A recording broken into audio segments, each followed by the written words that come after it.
Good morning, all those awesome 36 followers to Bob's Homestead Living. This is a morning update here on the homestead.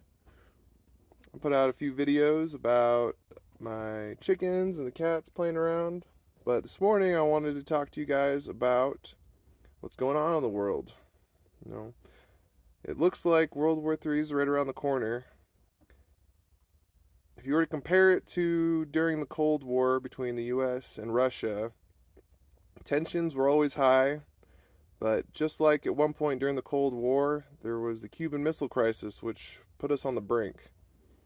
And unlike then, our country doesn't have any fallout shelters for its citizens. Most all of them have been decommissioned since the end of the Cold War when the Soviet Union collapsed.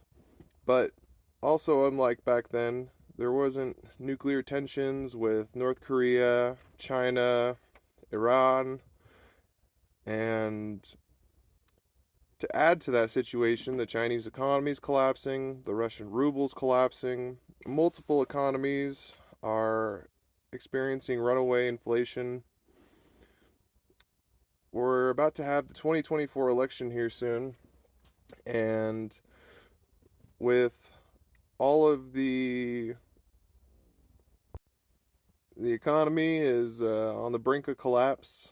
There is a lot of stuff going on, a lot of different things in the bond markets and other things that are happening that are compiling on our economy to create this implosion that nobody's really ready for.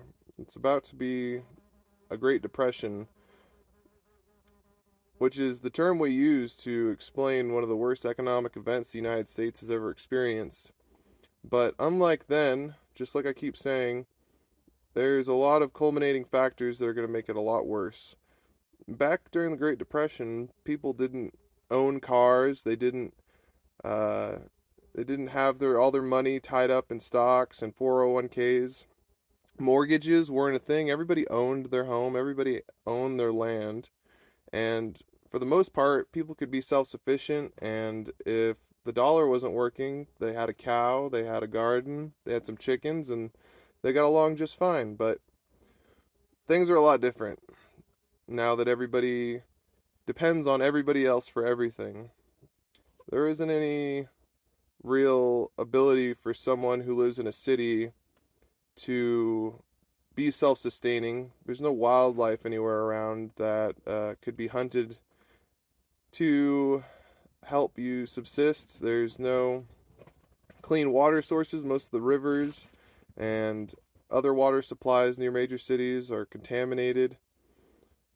I mean, it's just insane and pure insanity. I mean, the fact that humans have always had to experience and go through harsh realities like war, plagues, famine, that's always been a factor in being a human. But nowadays, we've completely destroyed our planet to the extent that most there's a mass extinction going on. There's acidification of the oceans. Uh, I mean, I could sit here and I could literally tell you guys exactly what you already know, and that's that it is a dark and bleak reality that we're living in. And if you're not ready for what's coming, you're going to be caught with your pants down one day. You're going to wake up and a loaf of bread's going to cost $35, and you're not going to have the ability to buy food. And at that point, things will really start breaking down. There's an old saying called 72 hours to animal. And it only and what that means is it only takes 72 hours before society starts breaking down because most people only have enough water and supplies for the first 3 days. After that, they'll run out, and if there's no way for them to go out and buy it, they're going to go to wherever they can to feed their family. They're going to go to their neighbors. They're going to be experiencing complete lawlessness on the streets. And that's part of what this channel is about. It's about letting you guys know that there is a way for you to get away from it all, for you to get your own piece of land like I did. I went on a website called Dollar Land Store and I found a off-grid piece of remote land right when everything was crashing during COVID in 2020. And I got this 1 acre property, 1.15 acres, for a little over $4,000. Now I've had to come out here and I've had to clear everything. I've had to get a lot of the scrub taken out. I've been collecting logs, which I've been milling for my cabin. I've got chickens. I've got a goat. I got a local spring that I can go to. I live at about 5,000 feet elevation, 9 miles down a dirt road. So, in the event that anything really bad does happen, I've given myself at least a fighting chance in the scheme of things. Whereas people like my family in particular have decided that they wanted to stay in a major city outside the Bay Area and hope that they can get out of there before gridlock or anything else happens. As we've seen recently with the Maui fire, there shouldn't be any hope that the government's going to come to save you. If anything, they're going to bungle it up and make it even worse. So you got to make sure you know how to rely upon yourself. You have all the guns and ammo necessary for at least a few years. You have the skills necessary to wake up every day, get your own food, get your own water, get back to planting your own gardens. Back during World War II, everybody had a Liberty Garden. That was an effort to create a national food supply outside of what they were importing and creating domestically to give to the citizens. Now almost nobody has a garden. Nobody has the knowledge because they've given up their individuality to be part of the system that is completely and utterly failing every one of us, that are so insulated by money that we can just forget about reality. The people who have upwards of 300K a year, which is what I would say is about what you need to still insulate yourself from the reality of the world. And when it gets to the point where two parents who are working, say they're making $60,000-$70,000 a year each, so after taxes, their combined income is probably going to come out to about $100,000, $110,000 after taxes. And those parents are working every day almost, while their children are in an indoctrinated school that's filled with some of the most evil things I've ever seen. There's an elementary school next to my house, K through 5th grade, and they had posters up. This is when I lived in Seattle about a year ago. They had posters up of all these kids, K through 5th grade, the Trans Day of Visibility. Some of you might not agree with what I'm saying, but I personally believe that children should not be exposed to those kinds of things. They're children. Let them play. Let them discover the world for themselves. At 10, 11 years old, you still don't know anything about the world. Unless you're a savant genius child who, graduated high school when he's 15 and gets a full scholarship to Harvard. But the harsh reality is that for most of us, like myself, I'm a blue collar individual, I would say. Someone who, I've gone to welding school. I was in the Marine Corps. I've gone to diving school to become an underwater welder, commercial diver, and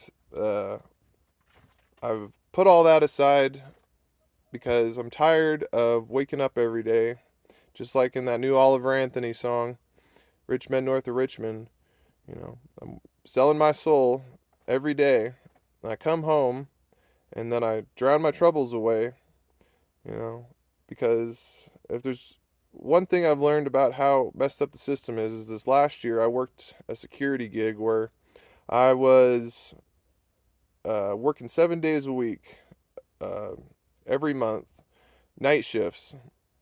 And I would come home and I would feel hope that I was going to be able to get ahead because of all my hard work. But after the year was all said and done and tax season came around, and I filed my taxes, I ended up paying about $18,000 in taxes. I'm a single guy, no family, no kids, so I have no deductions. And so I ended up getting taxed, like I said, almost 17, 18 grand. And I filed my taxes and I still owed $300.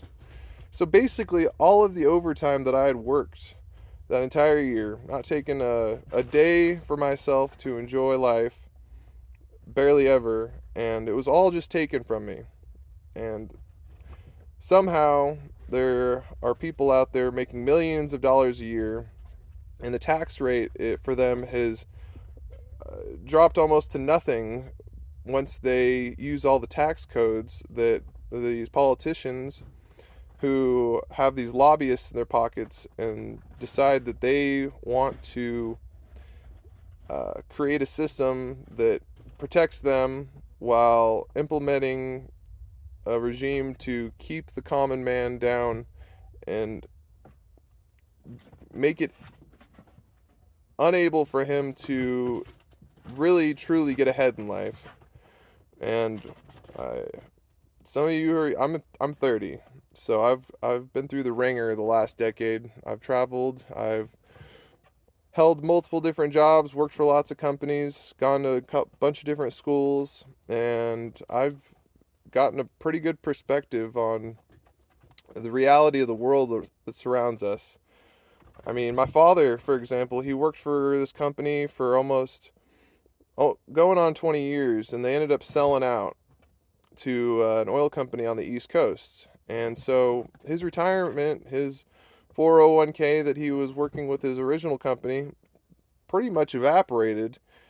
And they told him, hey, if you keep working for this new company that just bought us out, we'll give you an extra 30K a year. But after taxes are all said and done, you know, he's hanging on, trying to get as much as he can for his retirement, which isn't even something that existed, you know, a couple generations ago. Nobody retired.